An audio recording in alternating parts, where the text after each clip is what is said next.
एकदम साधी सोपी झणझणीत अशी तिखट आमटी आज बघूयात. भातासोबत किंवा भाकरीसोबत कशासोबत ही आमटी छान लागते. एकदम सोपी रेसिपी आहे. त्यासाठी व्हिडिओ शेवटपर्यंत जरूर बघा आणि सगळ्यात आधी आपल्या मील्स बाय सुकेशिनी या चॅनलला सबस्क्राईब करा. तुरीची डाळ मी कुकरमध्ये शिजवून घेतले, जसं आपण नेहमीप्रमाणे वरण करण्यासाठी करतो तसंच. कढईमध्ये 2 चमचे तेल घेतले. तेल चांगलं तापलं की त्यामध्ये घातले अर्धा चमचा मोहरी. मोहरी चांगली फुलली, तडतडू लागली की त्यामध्ये घालायचे अर्धा चमचा जिरे.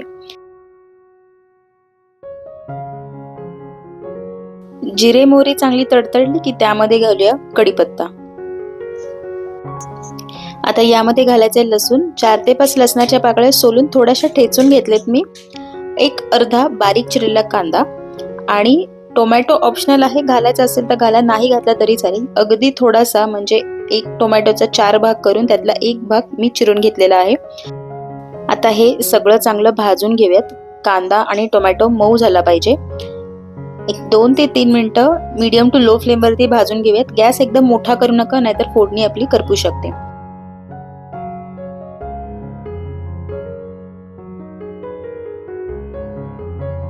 आता कांदा टोमॅटो चांगला भाजून झालाय बघा. यामध्ये घालूया शिजवलेली तुरीची डाळ.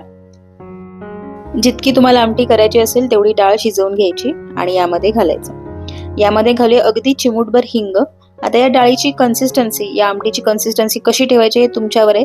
तर एकदम पातळ हवं असेल तर त्यामध्ये आताच पाणी ऍड करू शकता. थोडीशी दाटसर हवी असेल तर पाणी आता घालू नका, किंवा जर पाणी जास्त झालं तर तशी आटवायची ती. यामध्ये घालूया पाव चमचा हळद, चवीप्रमाणे मीठ. आता ही आमटी एकदम मी तिखट करणार आहे, त्यामुळे थोडंसं जास्तीच मी लाल तिखट यामध्ये घालणार आहे. त्यामुळे जसं तिखट हवं असेल तसं चवीप्रमाणे लाल तिखट यात घालायचंय.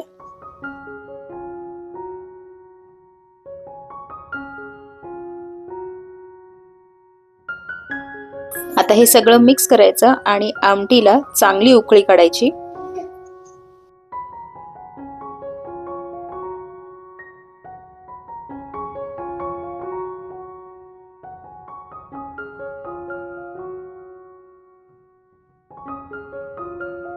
आमटी बघा किती व्यवस्थित उकळले आणि कन्सिस्टन्सी पण एकदम परफेक्ट आले. अगदी जास्त पातळही पाणी पाणी नाहीये आणि एकदम अशी दाटसरी नाहीये.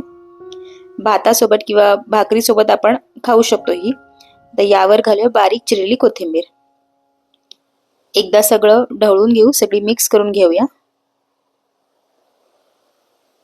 मीठ वगैरे या स्टेजला आपण चेक करू शकतो. कमी वाटत असेल तर मीठ आपण इथे ऍडजस्ट करू शकतो. अशा प्रकारे झटपट एकदम साधी सोपी तिखट आमटी तयार आहे. तुम्ही सुद्धा ही रेसिपी जरूर करून बघा, तुम्हाला नक्की आवडेल. आणि जर ही रेसिपी ट्राय केलीस तर कशी होते ही कमेंट बॉक्समध्ये मला नक्की कळवा. रेसिपीज आवडत असतील तर आपल्या मील्स बाय सुकेशिनी या चॅनलला सबस्क्राईब करा, व्हिडिओजना लाईक करा आणि जास्तीत जास्त शेअर करा. पुन्हा भेटूया अशाच साध्या सोप्या रेसिपी सोबत. Thank you so much for watching.